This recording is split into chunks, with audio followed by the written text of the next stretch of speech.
बिस्मिल्लाहिर्रहमानिर्रहीम। अस्सलाम वालेकुम दोस्तों, आज है 16 जुलाई 2025 इस्लामाबाद फ्रूट मंडी। और जी कीचड़ तो काफ़ी ज़्यादा है, लेकिन चूँकि रेट बताना है आप लोगों को लाजमी जी। और केले का पोजीशन क्या जा रहा है आज, तो माशाल्लाह केला तो ज़्यादा नहीं है, वैसे कम है जी।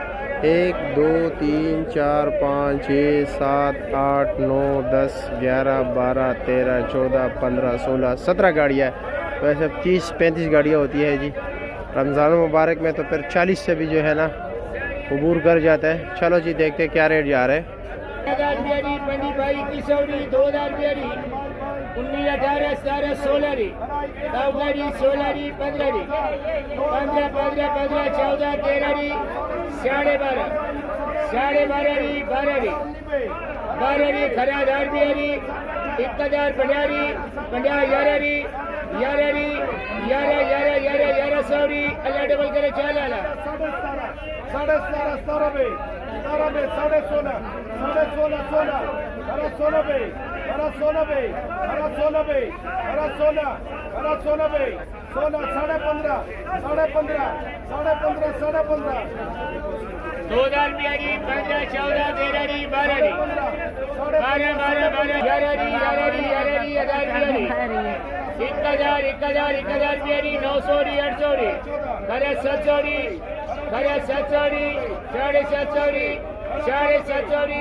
7